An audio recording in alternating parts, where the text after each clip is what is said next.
Part 1 of why you need to cheat your curls. So, the fulcrum is my elbow joint. Fulcrum is a part of a joint where you have rotation. The pivot point is my elbow joint, and also the fulcrum and pivot point is my shoulder, because the bicep crosses the elbow and the shoulder, so I have to curl and lift my arms up to 30 degrees to get full contraction of the bicep. Part 2 of why you should cheat your curls. The pivot point is my elbow. My elbow is also my fulcrum. Fulcrum is a rotation of a joint, so the pivot point is my elbow and also my shoulder, because the biceps crosses the elbow and the shoulder joint, and the lever arm or the moment arm is the length of my forearm, and the forearm is far away from my center of gravity. And what I want to do is get the bar under my center of gravity as soon as possible and get the elbows underneath the bar. The torque is also at the wrist. So when I curl, I don't want to leave my wrist behind. I want to curl my wrists so my wrists stay in line with my forearms. So when it's a lightweight, I don't need to cheat, because the weight in front of my body weight is so less that I don't need to lean forward. Okay, part 3, why you need to cheat curl your curls. I now have 30 kilos on the bar and I'm 80 kilos. So look how far the bar is from my pivot point, which is my elbow. See how I curl? My elbows come forward and my wrist is directly above my elbow, so my forearms are vertical to the floor, because I want to get my bar, the weight, to reduce the lever arm under my center of gravity, which is over my midfoot, as soon as possible, so the bar comes up towards my chest. Part 4, why you need to cheat with your curls. I've now got 40 kilos on the bar, which is half my body weight.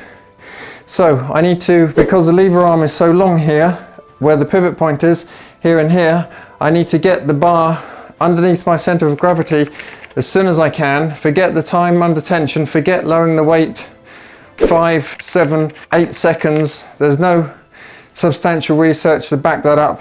So I'm curling 40 kilos. And now there's a bit of movement in my body, because I've got half of my weight, more than a foot distance out from where my center of gravity is. So as I go heavier, the bar will pull me forward more and more off balance. This is part 5, I think, of why you need to cheat your curls. I've now got 50 kilos on here, so I've gone past my body weight of 80, half of my body weight of 80 kilos. So to prevent me from falling forward, I've got to put some momentum into it and get the bar under my center of gravity as soon as possible, because the lever arm is so much longer on my forearm, and I've got to torque my wrists to keep the bar from folding my wrists up. Okay, part 6 of why you need to start cheat curling.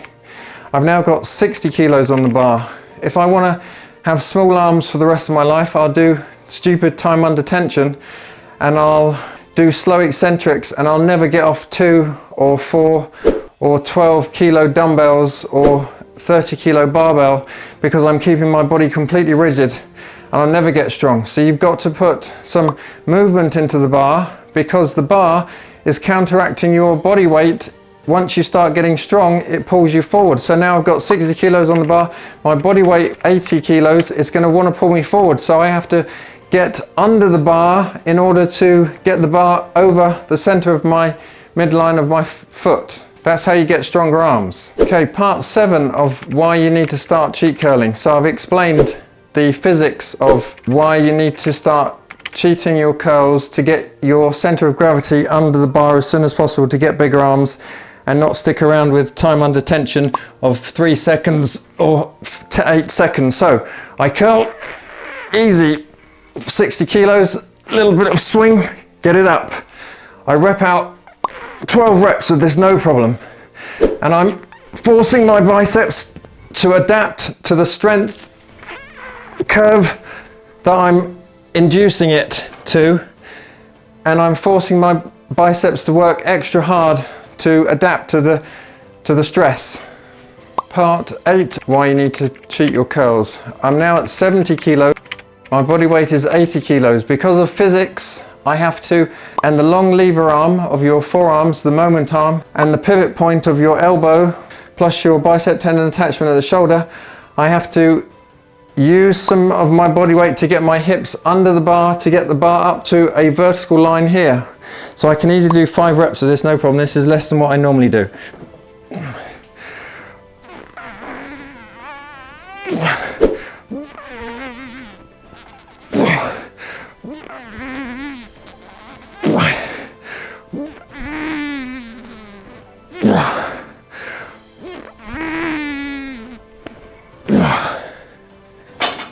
And that's how you get bigger arms.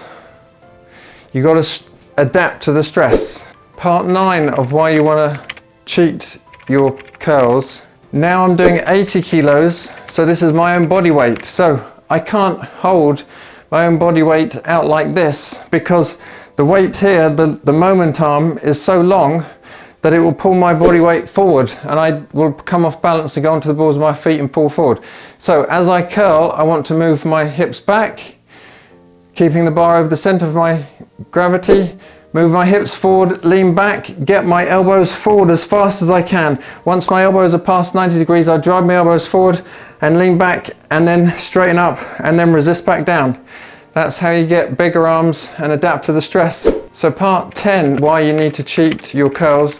I've just explained the moment arm, the pivot point, that you have to get your body weight under the bar as soon as you can. I'm now curling my own body weight at 80 kilos and your biceps are full of fast twitch muscle fibers, so they respond really well to low reps. So here's 5 reps with 80 kilos, cheating. 1,